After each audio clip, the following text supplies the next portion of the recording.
기도 이야기를 쭉 했습니다. 그래서 이제 기도의 원리 얘기를 했고, 기도 방법으로 아미타불 정근, 그리고 관세음 기도, 그리고 또 신중 기도, 그리고 이제 마지막으로 그걸 이제 종합을 해가지고 의장대사의 백화도량 발언문, 이것으로서 이제 한번 정리를 해봤잖아요. 그러면은 기도라는 거는 이제 수행이다 그러는데 사실은 수행이면서 신행이고 신행이면서 사실은 신앙이거든요. 이것이 우리 대승불교에서 어떻게 반영이 되었는가. 이래서 오늘 제가 텍스트로 삼은 것이 바로 법화경입니다. 법화경에 바로 이 종지용출품, 그죠? 땅으로부터 솟아나왔다. 뭐가? 보살들이 솟아나왔다. 이 부분이거든요. 그래서 이것을 가지고 한번 우리 신행, 그러니까 개인적인 수행을 넘어가지고 신행으로 수행을 포괄을 한 거죠. 이야기를 한번 해보려고 합니다. 흔히 말하기를 이제 선방 문고리만 잡아도 무슨 무량한 복을 받는다 그래요. 그죠?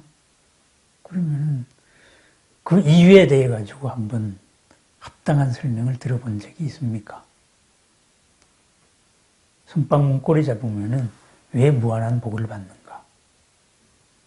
없죠. 그죠? 그냥 믿어 이거지. 그런데 똑같은 식의 논리가 바로 부처님 돌아가시고 이런 일이 생겼다 이 말입니다. 뭐냐? 부처님께서는 부처님 성도를 하시고 이 진리를 세상에 설하느냐 마느냐 이렇게 망설이다가 드디어 설법을 하기로 했죠. 그렇게 해서 제자가 60명이 됐을 때 불법이 세상에 전해져야 된다. 그 전까지는 이제 신화죠.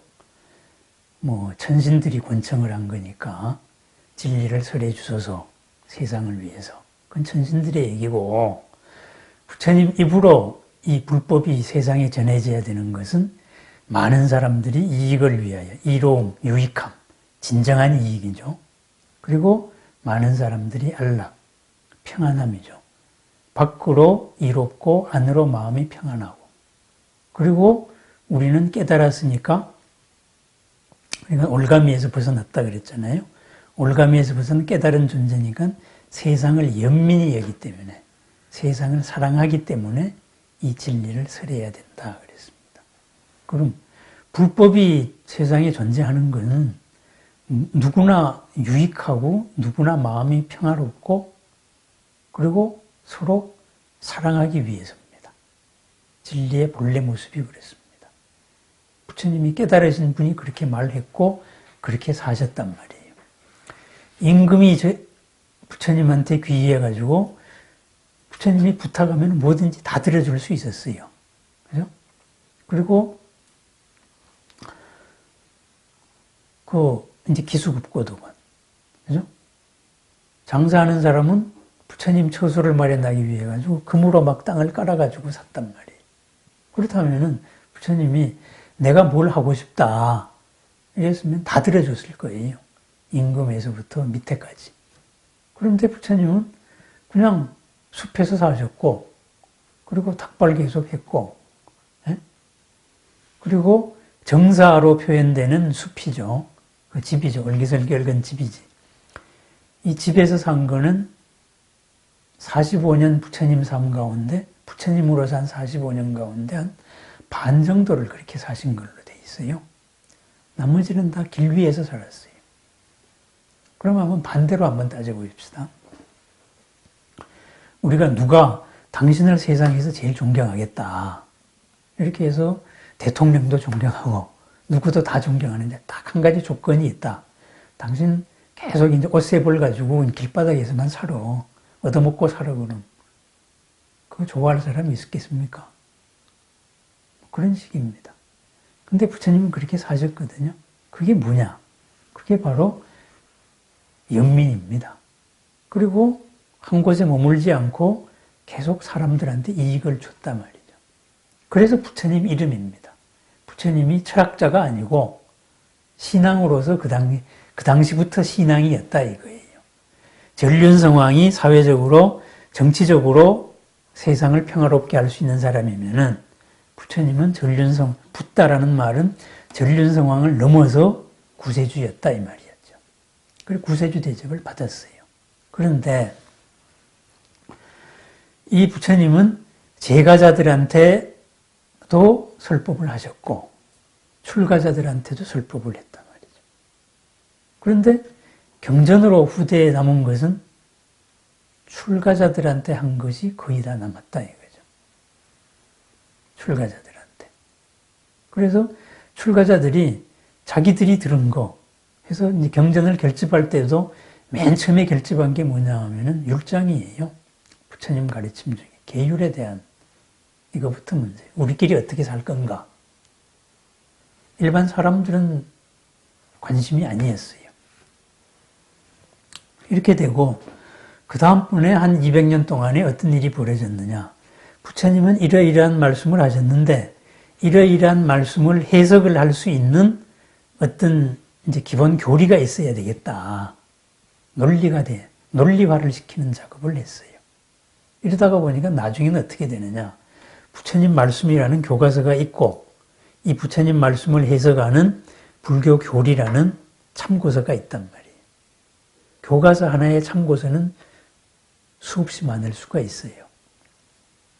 이 참고서의 입장에 따라 가지고 이제 종파가 갈라지기 시작했습니다.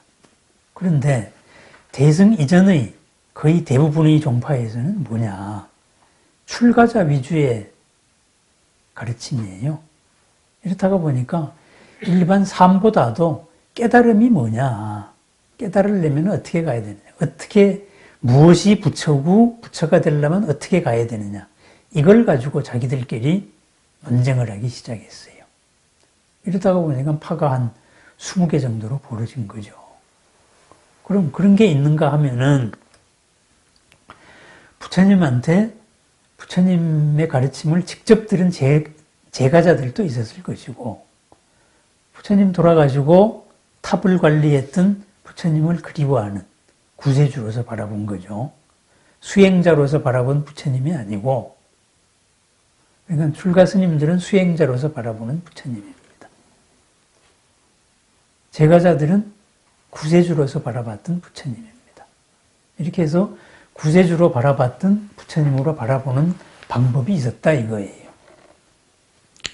여기에 가장 가까웠던 것이 여러 부파 가운데 대중부 이런 몇 개 부파가 있었어요. 이런 데서는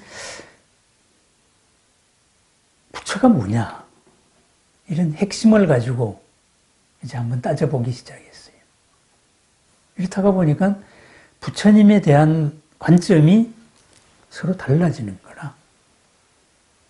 가장 대표적인 걸로 상자부, 또 요즘에 상자부라고 말하는 게 부처님 당시에 또 부처님 돌아가시고 이후에 한 200년간의 상자부하고는 또 다르다고 학자들은 얘기합니다. 왜? 요즘에 상자부라고 말하던 남방 상자부. 이 사람들은 스리랑카의 원양이 정해져 있잖아요. 이분들은 자기들이 상자부라 그러는데 학자들의 연구에 의하면 그거는 부처님 돌아가시고 500년 뒤에 스리랑카에서 결집된 청정도론에 바탕한 상자부예요. 그거는 부처님 돌아가시고 200년 이때의 상자부하고 다른 겁니다. 그냥 이름만 상자부예요.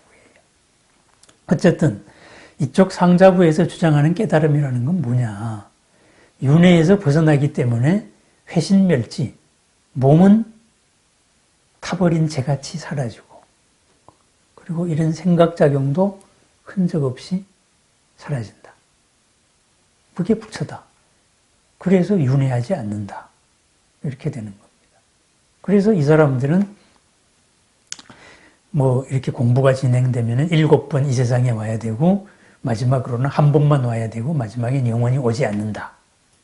영원히 오지 않는다가 뭐예요? 아라한이잖아요. 아라한이 부처잖아요.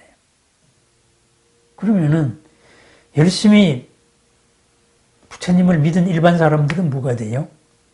부처님은 성불을 했으니까 아라한이 됐으니까 영원히 이 세상에 오지 않아요. 우리하고 관계없는 부처님이에요. 다만 그분이 살아계실 때는 참 위대하셨어. 이게 부처님이에요. 그런데 그 부처님을 우리가 신앙을 할 수 있나요?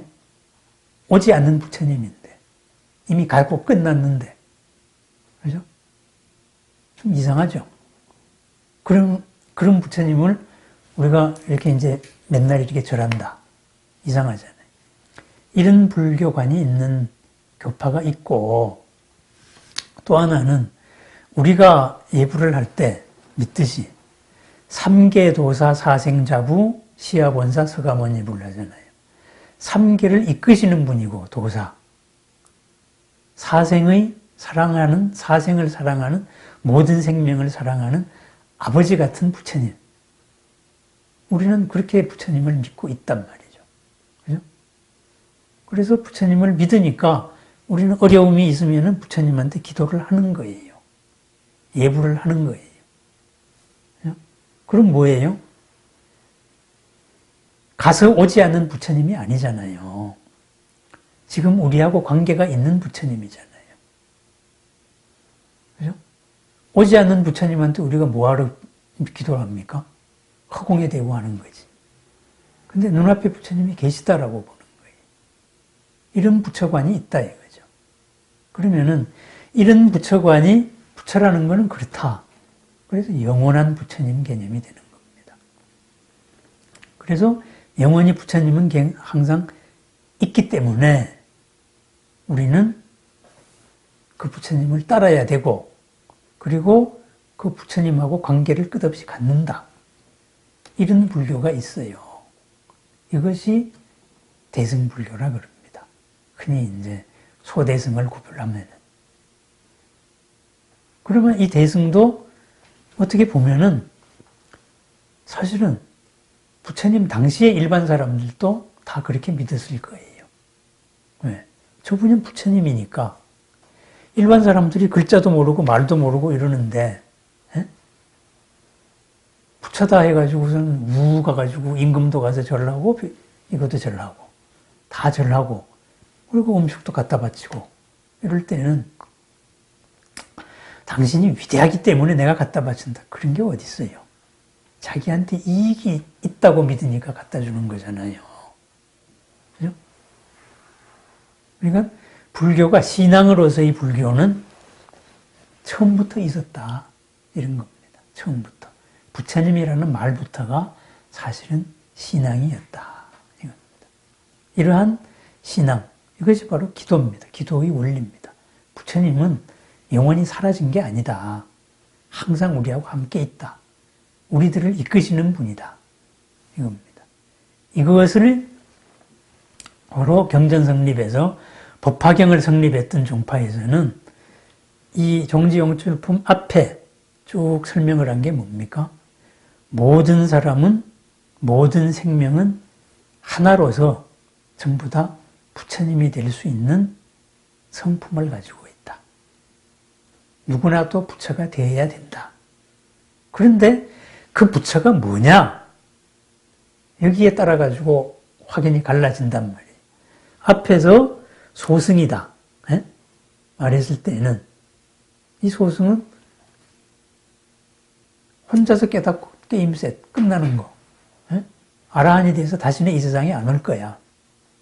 이게 목표였다. 이게 부처였다고. 우리 부처는 그런 게 아니다. 이렇게 주장을 하는 게 이 대승불교의 입장이고 법화경의 입장이었어요.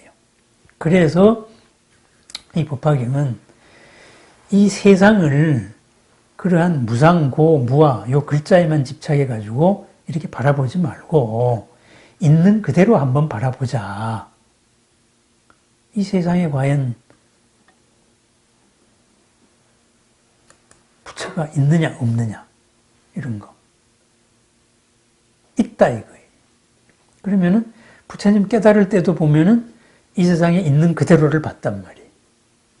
내가 수많은 세상을 살았구나. 남도 수많은 세상을 살구나. 나는 드디어 여기에서 자유로워졌구나. 자유로워졌기 때문에 모든 사람을 이익되게 할 수 있구나. 이렇게 해서 이익된 삶을 45년을 사셨단 말이에요. 그래서 이 법화경의 요 종지용출품, 땅으로부터 솟아나오는 보살들 이야기, 이 챕터에서는 이제 시작이 이렇게 됩니다. 이 사바세계의 환경은 너무나 열악해요. 그 앞에 다보탑을 따라가지고 온 시방의 모든 보살들이 봤을 때 참 이 사바세계의 환경이 너무나 열악하다.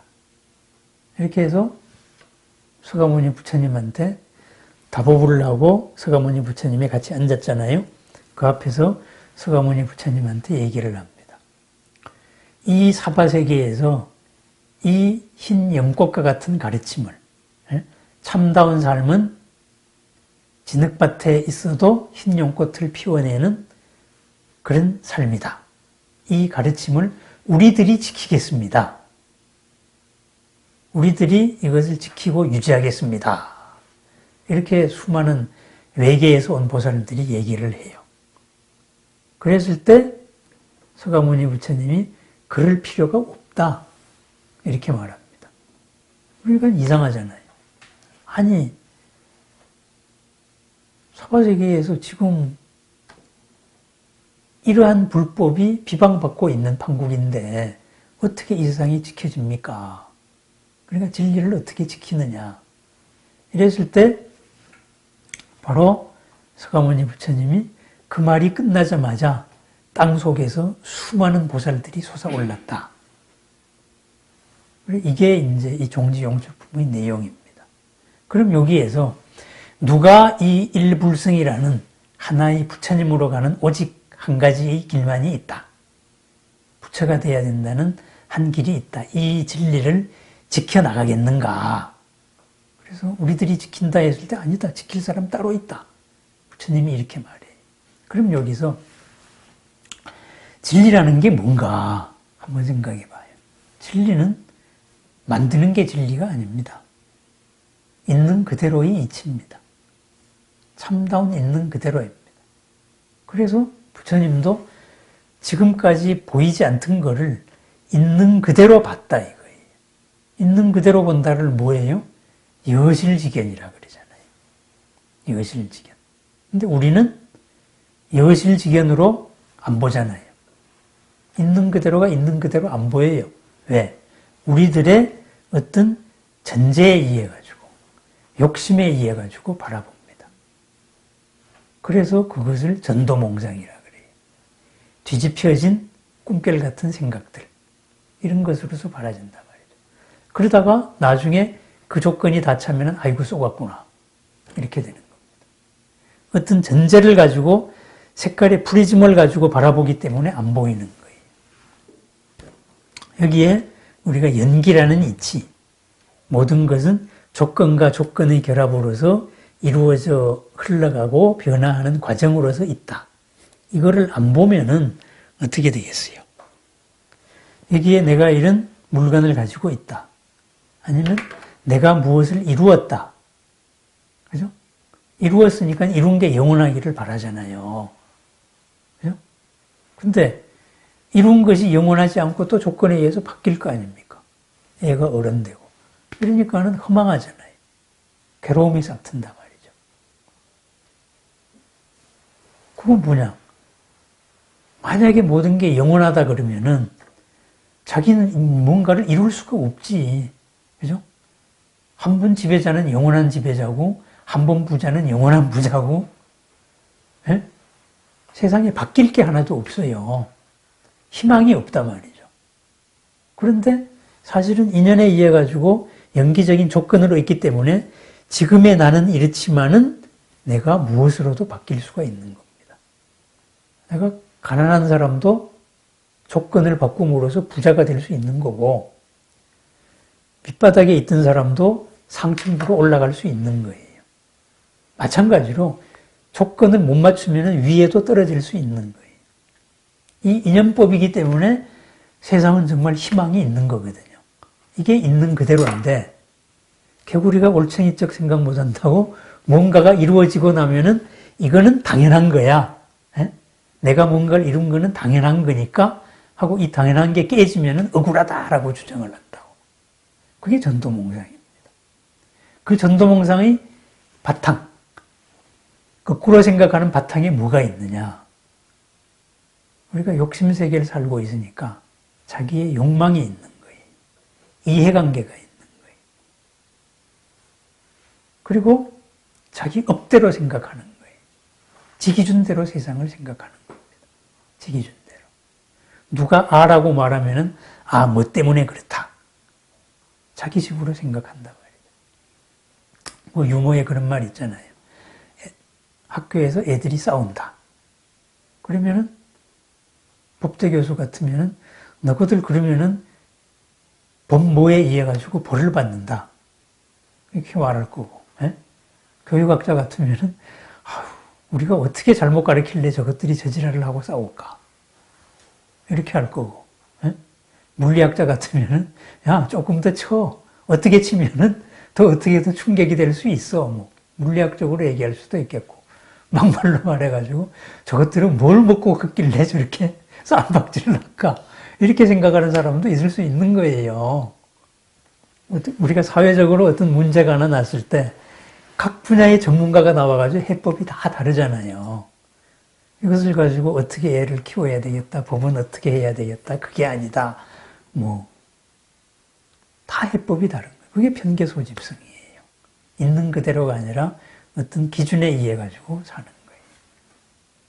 그러니까 이 법화경이 성립될 때를 당시의 인도로 돌아가 보십시다. 이때가 부처님 돌아가시고 후 500년 얘기가 대승불교 경전에 항상 나옵니다. 정법이 끝나는 시대라고. 금강경에도 나오고 법화경에도 나옵니다. 열애매로 후 500세. 그때가 이 대승경전이 싹 트던 때예요. 대승경전이 이것이 불교의 핵심이다. 에? 이것은 핵심이 아닌 걸 가지고 하는 것 같아. 이렇게 해서 대승경전 결집을에 들어가는 거예요. 그랬을 때 딱 보니까는 뭐냐. 이쪽 사람들, 출가 위주의 수행자들 보니까 저 사람들은 뭔가를 거꾸로 알고 있는 것 같다. 에? 우리가 부처님을 사람들이 공양을 하고 부처님이 세상의 이익을 위하여, 세상의 평안을 위하여 이 법을 설하라 그랬으면은 우리들의 삶에 유익돼야 되는데 저 사람들은 잘 얻어먹고 튀려고 한다. 지 혼자 잘 되면 끝이다. 이렇게 바라본다. 저거는 불교의 근본이 아니야. 이렇게 된 거예요. 왜 그럴까? 저분들은 나의 근본, 부처가 된다는 거, 아라한이 된다는 거, 윤회에서 벗어난다는 것을 잘못 해석하고 있다. 이렇게 바라본 거예요. 이게 열반에 대한 해석 차이입니다. 그래서 그것은 회신멸지가 아니다. 영원한 부처님으로서 모든 존재 조건에서 자유로운, 그래서 현재도 우리와 인연을 갖는 이런 영원한 부처님이다. 우리가 부처님의 탑을, 사리를 신앙하듯이 이렇게 되는 거예요. 그래서 저 사람들은 지식분자들이다. 우리들은 믿음에서 출발을 한다. 영원한 부처님이니까. 영원한 부처님은 지금도 나를 보고 있잖아요. 내 앞에 있잖아요. 이건 믿음이에요. 전제가 달라진 거예요. 그래서 누가 이 모든 사람이, 모든 생명이 부처님의 가능성의 꽃을 다 피워야 되겠는가? 이 진리를 지키겠는가? 했을 때 이 믿음으로 지켜야 된다. 부처님의 관으로서 지켜야 된다. 이런 인식이 나오게 됐습니다. 그래서 앞에까지 일불승으로 모자라는 영역, 우리들의 삶의 신앙적인 영역, 이것은 논리로 설명할 수 없다. 큰 전제에 대한 근본적인 방향의식이다. 그래서 믿음과 신행에 대한 얘기가 나옵니다. 그래서 이 진리를 지키는 사람들은 이 땅 속에 있다. 이렇게 말합니다. 땅이라는 게 뭐예요? 우리가 딛고 서 있는 기반이에요. 우리가 딛고 서 있는 기반. 우리가 딛고 서 있는 기반에 우리가 이렇게 세상을 살고 있는 것은 우리 눈에 보이지 않는 이거를 유지하는 보살들이 있다. 바른 길로 향하는 보살들이 있다. 시방세계에 부처님들이 있듯이 이 형편없어 보이는 사바세계가 유지되는 것도 보이지 않는 꿋꿋한 보살들이 있다. 이겁니다. 그래서 수행이라는 게 개인적으로 뭐가 전문적으로 있는 게 아니고 우리들의 삶 속에서 나를 이롭게 하고 너를 이롭게 하고 나를 평안하게 하고 너를 평안하게 하고 나를 사랑하고 너를 사랑하는 그러한 것을 믿고 행동하는 그런 사람들이다. 신행이죠. 그래서 그냥 닦는다 정도를 가지고 믿음으로 행한다. 이런 보살로서의 자각을 하는 사람들이다 이 말입니다.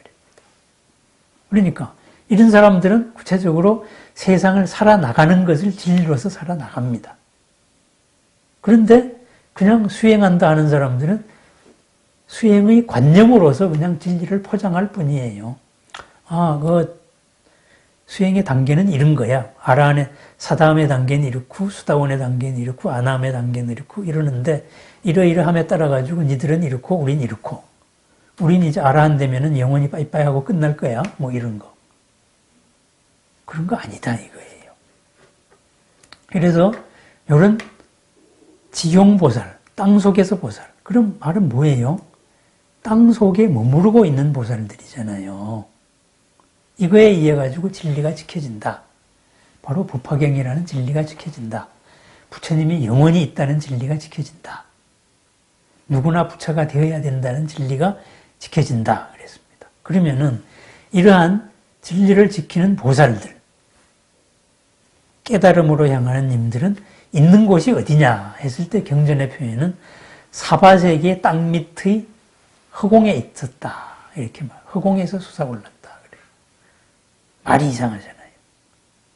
우리가 세계관으로 알기에는 땅 밑에는 뭐가 있어요? 땅속에 지옥이 있잖아요. 그죠? 땅 속에 있는데 땅 속의 허공에 있었다고 돼 있었어요. 이것은 무슨 말이냐? 이게 상징적인 말입니다. 땅, 우리가 딛고 서 있는 전제. 그럼 뭐예요? 우리와 관계된 모든 현실. 여기에서 이 밑에 있었다. 우리들과 함께 있었다 이거예요. 그런데 이 밑의 허공에 있었다 이거예요. 허공에 있다는 것은 뭐예요? 무엇에 의해서 있는 게 아니라 어떤 자유로움에 의해 가지고 있는 거예요. 항상 우리를 위하는 존재. 내가 이 전제에서 어떤 것을 잘못하고 있을 때에는 그 전제를 이렇게 깨어주고 자유롭게. 이런 전제에서 잘못하고 있을 때는 그것을 이런 식으로 해주는 아주 자유자재로운 마음이 걸림이 없는 분들이다. 걸림 없는 마음이 머문다. 그래서 허공입니다. 허공에 머문다. 그랬습니다. 이런 것을 우리가 불교 미술로 표현을 한 게 뭐냐 하면은 법당에 가보면은 부처님이 있는데 위에 정멸 보궁해가지고 집이 있잖아요. 누각이 있잖아요. 그죠? 부처님 이마 위에, 머리 위에 이렇게 집 지어놨잖아요. 예? 예. 그 집의 기둥들이 땅에서 올라가 있습니까? 공중에 떠 있는 집이잖아요. 그죠? 공중에 떠 있는 집이죠. 집은 집이되 무언가에 의지하고 있는 집이 아니에요. 걸림없는 집이에요. 걸림없는 마음의 바탕을 하고 있는 거. 그래서 땅 밑의 허공에 있다. 이랬습니다. 그럼 뭐예요? 허공에 머무를 수 있는, 허공에서 땅을 바칠 수 있는, 허공에서 모든 사람을 바칠 수 있는 존재면은 이미 부처 다 된 거잖아요. 그분들의 스승이 누구냐? 바로 서가모니 부처님이다. 근데 그분들은 어떠한 모습으로 사는가 했을 때 보니까 수천억 권속을 거느린 보살도 있고, 에? 아니면 수십 명 권속을 거느린 보살도 있고, 아니면은 혼자 있는 보살들도 있더라. 이렇게 표현이 되어 있습니다. 그럼 수백 수천의 보살을 거느리고 있다. 권속으로 거느리고 있다는 뭐예요? 수백 수천의 수행 공동체를 이끌고 있다. 이 말이 되잖아요. 공동체의 삶을 이끌고 있다. 그 규모가 큰 게 있고 적은 게 있고, 아니면 혼자서 하는 사람도 있더라. 혼자서 하는 보살들도 있더라. 어쨌든 전부 다 자유로움을 얻은 땅속에 있는 분들이다. 이 말이죠. 그러면 요 권속이라는 말을 제가 여기 크고 작은 공동체의 수장이다. 이렇게 표현을 했습니다. 공동체. 예? 공동체로 표현을 했던 겁니다. 요것을 상징적으로 건축에 도입을 한 게 바로 불국사입니다. 다보탑과 석가탑이 있는 불국사입니다. 그래서 불국사의 가장 기본 형식이 법화경에 바탕을 한 겁니다. 그래서 석가탑이 있고 다보탑이 있는 겁니다. 그리고 여기가 바로 부처님 나라다. 네, 다보탑이 서가모니 부처님을 증명을 하잖아요. 그래서 서가모니 부처님은 그림자 없는 진리의 탑이니까 무영탑이란 말이에요. 빛나되 그림자를 만들지 않는다 이거예요. 빛나되 그림자를 만들면 뭐예요? 상대적인 밝음이잖아요. 절대적인 밝음은 그림자를 안 만듭니다. 내가 밝음으로 인해 가지고 손해보는 사람이 안 생긴다 이거예요. 내가 밝음으로 인해 가지고 가려지는 사람이 없다 이거예요. 다 이롭다 이 말이지. 내가 이롭기 때문에 누가 손해본다. 그럼 그림자가 생기는 거죠. 그것을 증명하는 다보열애가 있는 다보탑이 있는 게 그게 바로 경보탑품의 얘기입니다. 그러면은 이러한 불국토는 어떻게 바치고 있느냐 해서 불국사 축대를 한번 보십시오. 거기에 건축적으로 무슨 이름이 있는데 불국사가 그 화산지대 아니 지진지대예요. 신라 때도 지진이 많이 났던 데예요. 토암산인데 지금도 나지만 지진지대에 부처님 나라를 만들었어요. 그리고 어떻게 해요? 반듯한 기둥들을 세워요. 그죠? 그리고 기둥과 기둥 사이에는 온갖 잡석들, 크고 작은 잡석들을 다 채웠어요. 그러니까 어떻게 됩니까? 땅이 흔들려도 이 잡석들이 충격을 흡수하는 거예요. 그리고 이렇게 서 있고 이렇게 서 있는 돌기둥들이 형태를 유지하는 거예요. 충격을 유지하면서. 그러면은 거기에 있는 큰 기둥, 이게 수천의 권속을 가진 보살입니다. 그러면은 큰 기둥과 큰 기둥 사이에 있는 작은 돌들, 다 모양이 다릅니다. 이 돌들은 큰 놈도 있고 작은 놈도 있지만은 얘네들도 이 불국토를 유지한다는 면에서는 똑같은 걸 하고 있는 거예요. 크기가 다르기 때문에 모든 충격을 흡수를 해낼 수 있는 겁니다. 그러니까 큰 돌이나 작은 돌이나 반듯하게 깎은 돌이나 안 깎은 돌이나 똑같이 불국을 바치는 축대예요. 그게 뭐냐? 땅 속에 있는 보살입니다. 이 불국을 바치는 보살들입니다. 작은 돌 한두 개만 빠져도 큰 거 전체가 흔들립니다. 맞물림이 어긋나니까. 그죠? 그러면 지진 한번 왔을 때 갈라져 넘어지는 거죠. 그러면은 이러한 보살들을 통체적으로 묶어가지고 4대 보살이 있다. 이렇게 말했습니다. 그러니까 공동체로서 움직이는 보살. 큰 권속, 큰 공동체를 이끄는 보살도 있고 혼자서 수행하는 보살도 있고 이게 권속 얘기입니다. 크고 작은 보살들입니다. 그럼 우리 사회도 그렇다 이 말입니다. 우리 눈에 진리의 눈으로 딱 보니까 우리 눈에 이 법화경의 진리를 실천하는 사람이 어떤 머리를 깎았느냐 안 깎았느냐 어떤 옷을 입었느냐 안 입었느냐로 보면 안 보이던 수많은 보살들이 내용적인 걸로 딱 보니까는 헤아릴 수도 없이 많이 보이더라. 그게 바로 땅속에서 솟아오르는 이 보살들입니다. 하는 일은 뭐냐? 그래서 4대 보살의 이름이 뭐냐? 상행보살. 상행은 윗상자를 썼어요. 그죠? 윗상자. 으뜸 가는 행. 하천한 일을 하지 않은 으뜸 가는 일. 좋은 일. 훌륭한 일을 하는 속성을 가지고 있더라. 이거죠. 그 다음에 무변행보살 이렇게 돼 있어요. 가히 없는 행을 하더라. 이거죠. 쟤네는 이렇게 생겼으니까 이런 일만 할 거야. 무엇에 가둬져 있는 행이 아닙니다. 가장 훌륭한 사람이 가장 하천한 일도 할 수 있더라. 또 가장 하천한 일을 하는데 가장 또 위험 있는 일도 하더라. 가장 또 위험이 있는가 했더니만 가장 소탈한 모습의 행동도 하더라. 한없이 누구나 다 받아들일 것 같다가도 또 어마어마하게 엄격하게도 하더라. 도대체 이 사람의 경계를 모르겠다. 그죠? 걸림없이 끝이 없다. 가가 없다 이거예요. 무한한, 마음의 크기가 무한하더라. 그래서 무변행입니다. 무변행. 그리고 세 번째 보살 이름이 정행입니다. 이 정자는 맑을 정자입니다.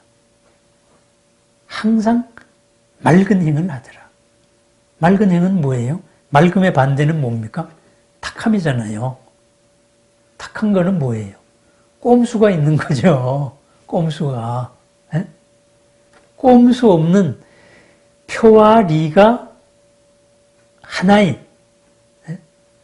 겉으로는 요 말하면서 속으로는 딴 거 추구하는 이런 게 아니고 겉과 속이 하나인 행을 하더라. 이거죠. 요 맑은 행, 정행, 요 정행에 해당되는 것이 불국토는 보면은 대지가 유리로 돼 있다 이렇게 돼 있잖아요. 대지가 유리로 투명하다고 돼 있잖아요. 딛고 서 있는데 거짓이 없는 거예요. 그 다음에 네 번째 보살 이름이 알립행이다 이렇게 돼 있어요. 편안할 안자에다가 편안함을 세우는 행이다 이렇게 돼 있습니다. 누구나 편안하게 해준다 이거예요. 누구나 하고 있는 일보다도 더 훌륭한 일을 하는 상행보살이고 그 마음의 한계를 예측할 수 없는 가히 없는 행을 하는 사람. 그러면서 겉과 속이 같은 항상 맑은 행이고 그러면서도 모든 생명을 평안하게 해주는 보살이더라. 이분들이 진리를 지킨다 이거예요. 그럼 이분들은 어떻게 진리를 지키느냐? 지식이 아니에요. 이분들은 누구의 제자? 바로 서가모니 부처님의 제자다. 그러면 서가모니 부처님을 믿고 서가모니 부처님을 따르고 그대로 살아가는 거예요. 어떻게 살아요? 큰 공동체든 적은 공동체든 아니면 나 홀로 살든 상행을 하고 무변행을 하고 청정한 행, 맑은 행을 하고 그리고 편안함을 주는 행을 하고 사는 거예요. 여기서 행이라는 말은 행을 한다라고도 얘기해도 되지만은 행이라는 것은 뭔가를 형성해 나가는 거거든요. 그죠? 맨 처음에 어떤 의도를 가지고 그거를 형체화시켜 나가는 거. 형성해 나가는 거거든요. 그러면 이렇게 훌륭한 일, 그리고 한계 없는 일, 그리고 청정한 일, 그리고 평안한 일, 이것을 해주는 사람들이 바로 이 사바세계를 유지하고 있다. 이 말입니다. 그런데, 그래서 여기에서 이제 다음으로 나오는 것이 열애수량품 해가지고 바로 영원한 부처님입니다. 사람들은 누구나 의문이 생기잖아요. 아니, 이게 말이 되느냐. 에? 서가모니 부처님이 이렇게 깨달아서 부처가 되신 지가 얼마 안 되는데, 에? 도대체 이 수많은 보살들이 다 제자라는 거는 갓난 애가 할아버지 보고 내 아들이다 하는 거하고 똑같다. 이게 말이 되느냐? 그래, 이런 질문이 당연히 생길 거 아니에요. 경전 문맥으로. 그래서 그 다음에 나오는 것이 열애가 방편으로서 이렇게 나왔을 뿐이지 사실은 구원급 이전에 성불을 했었다. 영원한 부처님 서가모니 불러서 살아왔었다. 바로 이런 말입니다. 이 말을 뒤집으면 뭐냐? 우리가 부처가 된다. 그것도 영원한 부처가 된다 이 말이에요. 성불이. 성불을 해서 소멸되는 게 아니고 소멸되는 부처가 아니고 에? 성불하는 순간에 안녕하고 이제 사라지는 부처가 아니다. 이거예요. 영원한 부처입니다. 그럼 뭐예요? 이제부터 불교는 이거를 바탕하면은 불교는 영원한 부처님에 대한 믿음의 종교가 되는 겁니다. 나도 영원한 부처님에 대해서 영원한 세상을 모든 중생을 자유로움의 바탕에서 구제하겠다 이 말이에요. 우리가 보통 세상의 중생을 구제한다 그러면은 세상을 지배하는 걸 가지고 구제한다고 생각하기 좋아요. 그래서 당신 뜻대로 하옵소서 이 말이 당신 뜻대로 지배하란 말이잖아요. 우리는 지배가 아니에요. 안립행위예요. 누구나를 평안하게 해주는 거예요. 지배하는 게 아닙니다. 누구나를 맑게 해주는 겁니다. 누구나를 상행, 누구나 이롭게 해주는 겁니다. 이롭게 해주는 거에 끝이 없는 겁니다. 한계가 없는 겁니다. 그래서 무변행입니다. 영원한 부처님으로서 지배하는 게 아니고 이 한계 속에 갇혀 있는 본래의 자기를 모르고 있는 이것을 전부 일깨워서 열어주는 부처님입니다. 이러한 부처님에 대한 신행관을 이렇게 법화경에서는 이렇게 종지용철품과 열애수량품으로 싹 한 거예요. 포장을 한 거예요. 그러니까 뭐예요? 이것이 진짜 불교다. 열반이라는 건 바로 이런 것이다. 이런 주장이 되는 겁니다. 부처님도 이렇게 살지 않았느냐? 금생을. 에? 그런 겁니다. 그러다가 보니까는 이제부터 이 모든 수행은 뭐냐? 수행이 아니고 신행입니다. 내 스스로 이렇게 닦아 나가야 되는 게 아니에요. 같이 닦아 나가야 되는 거예요. 부처라는 믿음으로서. 내가 부처가 된다는 믿음으로서 같이 나가는 겁니다. 신행이면서 어떻게 돼요? 또 중심되는 서가모니 불. 신앙의 종교가 되는 겁니다. 그러니까 수행이 삶으로 확장되어지는 거예요. 삶 모든 거에서 내 마음을 다스리고 부처님이 말한 원칙에서 어긋남이 없느냐, 부처님이 말한 정견으로서 여질지견하고 있느냐, 이걸 살펴나가는 겁니다. 생각에서. 그러다가 보니까는 이 불교가 어떻게 되느냐. 불교의 근본에 바탕한 불교가 돼요. 불교의 근본은 뭐? 전도선언이에요. 누구나 이루어야 된다. 누구나 평안해야 된다. 누구나 사랑해야 된다. 이 말입니다. 그래서 이루어야 된다. 상행. 얼마나 이루어야 돼? 한량없이 이루어야죠. 그리고 평안해야 된다. 안립행. 정행 안립행이 평안한 행동입니다. 그렇게 해주는 행위가 사랑이고. 그래서 그러한 입장에서 바라보니까 서가모니 부처님이 영원한 부처님이더라. 금생의 방편으로서 이렇게 오셨더라. 이런 관점으로 바라보니까 이 사바세계가 어떻게 되는 거예요? 우리는 사바세계가 형편없는 참아야만 되는 땅. 그래서 사바라는 말이 붙었는데 참지 않으면 못 사는 땅. 이런 욕된 세상으로 알았는데 이것이 사실은 불국토더라. 그럼 어떻게 돼요? 내 수행이 부처로서 보살로서 점점 더 올라가면은 이 사바세계가 불국토로서 점점 더 가까워질 거 아닙니까? 그래서 보살행이라는 뭐냐? 내 개인적으로 내가 불성을 회복해서 부처가 되어 가듯이 그 과정이 그만큼 우리가 살고 있는 이 땅, 우리의 인연들, 이 인연들도 불국토로서 점점 더 회복되어 나간다 이 말입니다. 본래 불국토였다 이 말. 그럼 우리가 어떻게 살 거냐? 삶 따로 수행 따로 이게 아니고 수행이 삶이다. 그래서 수행이 삶이면 어떻게 해야 돼? 믿음으로서 가야 된다 이거죠. 큰 원칙을 알아가지고 믿어서 알고 신해 행증이 되는 거죠. 믿음에서 부처님이 말한 큰 원칙, 누구나 부처님이 돼야 된다. 누구나 부처로 살아야 된다. 누구나 부처로 살면 불국토잖아요. 그래서 불교가 깨달음의 종교가 아니고 신행의 종교고 신앙의 종교가 되는 겁니다. 그럼 불교는 깨달음의 종교다. 그건 알아하는 얘기, 소승 알아하는 얘기예요. 그래 당신 깨닫고 가라. 그 말이. 불교가 깨달음의 종교다 그러면 그 깨달은 사람 얼마나 많아요? 근데 그 깨달은 사람의 자비행은 왜 별로 안 보여요? 한 사람이면 안 보일 수도 있다 그래요. 수없이 많은 그 깨달은 사람들은 다 자비행 어떻게 했어요? 없잖아요.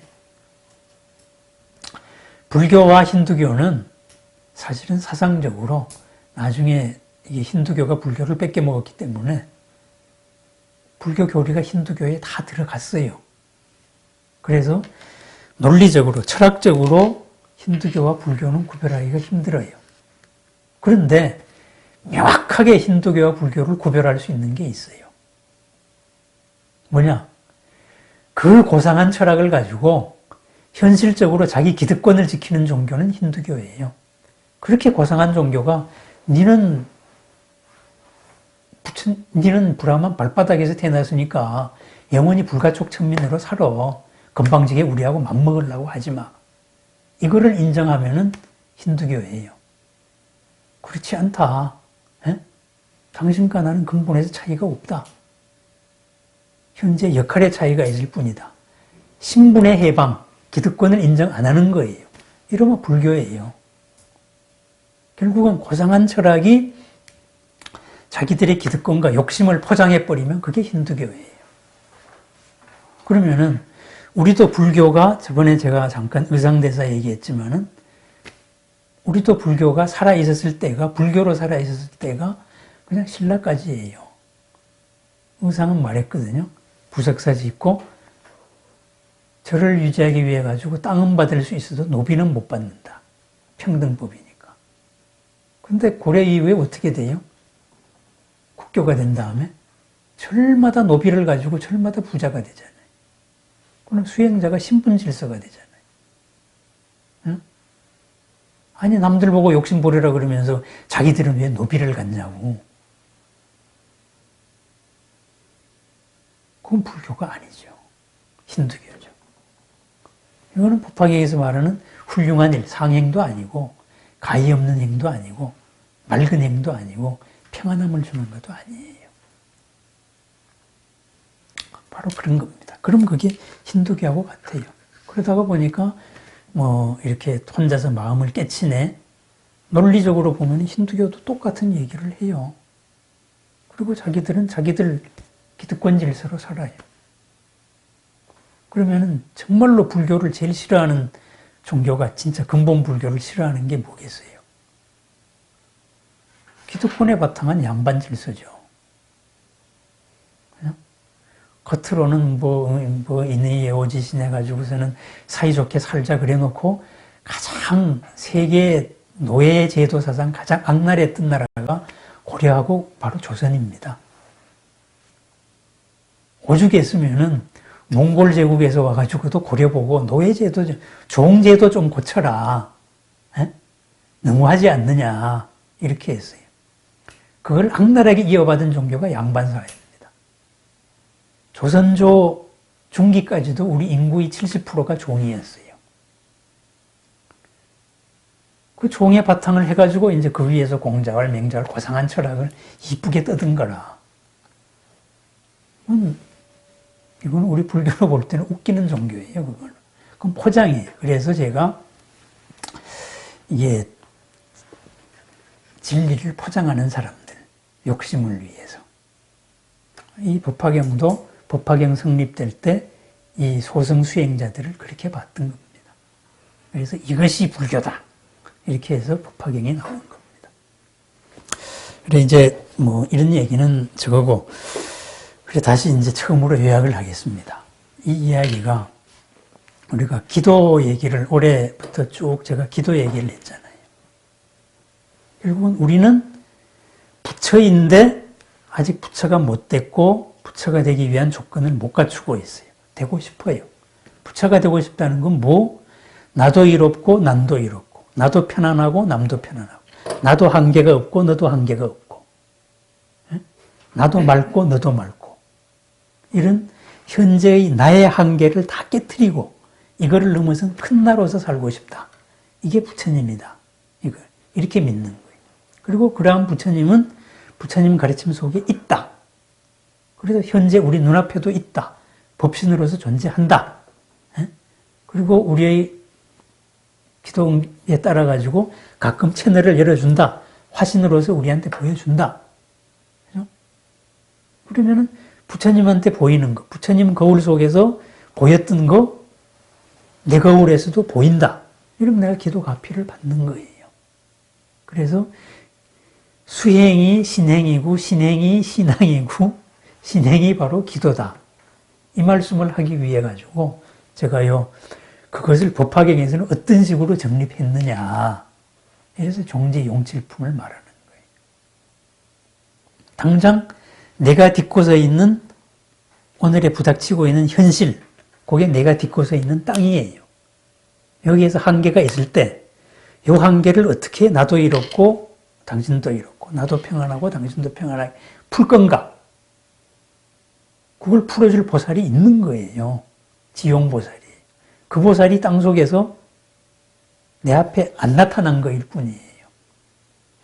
나타나도록 내가 기도를 하는 겁니다. 그래서 발언을 하는 겁니다. 내가 이러이러한 소원을 이루고 싶습니다. 왜 이루어야 되느냐? 그러한 소원을 이루어가지고 그러한 힘을 가져서 이러이러하게 나도 이롭고 남도 이롭고 나도 평안하고 남도 평안한 이런 일을 하고 싶습니다. 이런 겁니다. 예를 들면 내가 절을 짓고 싶습니다. 불사를 절을 짓는 걸로 한번 합시다. 그럼 이 절을 만들어서 이 절에 만들어지는 수많은 인연들이 전부 다 나도 이롭고 남도 이롭고 나도 밝고 남도 밝고 세상을 더 밝을 수 있는 세상의 진짜 복밭이 될 수 있는 세상 복의 중심이 될 수 있는 그러한 인연 공동체를 만들기 위해서 그 틀어서 절이라는 유형적인 인연이 있어야 되겠습니다. 이게 불사예요. 그러니까 불보살들께서도 여기에 동참을 하시죠. 이게 기도예요. 그리고 동참을 하도록 내한테 지혜의 눈을 열어주시죠. 그리고 인연을 끌어주시죠. 그렇게 되는 거예요. 그래서 이것이 선배가 보기에 이쁘다. 선배가 불보살이잖아요. 그럼 그렇게 나한테 계속 채널을 열어주는 겁니다. 가피력으로. 이제부터는 내가 그 채널을 받느냐 못 받느냐 문제예요. 내 마음이 열린 만큼 받는 겁니다. 그러니까 이렇게 기도하다가 보면 반짝하고 스치면서 해결책이 보이는 겁니다. 해결이 보이면 그만큼 업장이 녹은 거예요. 이루어지는 겁니다. 그래서 기도 이루어지는 얘기는 다음에 또 하겠습니다. 자칫하면 또 우리가 과정을 무시하고 결과만 따먹으려고 하거든요. 그거를 가지고 기복불교라 그래요. 복만을 비는 거지. 과정을 무시하고 결과만 하는 거. 근데 기복불교, 복을 빌어야 되겠는데 과정을 정확하게 잘해야지요. 그래서 저는 기복불교는 부정 안 하는데 복을 구하는데 어떻게 구하느냐, 어떻게 복을 구하느냐, 이것이 모든 것을 결정을 합니다. 그런데 복을 구하는 행위 자체를 부정을 하면 안 된다. 복을 구하는 거, 그게 바로 보살행인데 없는 것보다는 있을 때 상행이고 무변행이고 정행이고 안립행을 쉽게 할 수 있는 거예요. 그죠? 예. 그래서 그럼 우리가 어떻게 살 것이냐? 우선 우리 스스로를 믿어요. 그리고 우리 스스로를 도움을 줄 수 있는 부처님의 제자들, 보이지 않는 존재들이 많다. 그리고 그것이 기도와 수행으로서 보면은 어느 순간에 보이게 된다. 어느 순간에 보이는 게 뭐예요? 땅 속에서 솟아오른 거예요. 용출한 거죠. 보인다 이거예요. 그럼 보이면은 어떻게 돼요? 소원이 이루어지는 거예요. 기도가 성취되는 겁니다.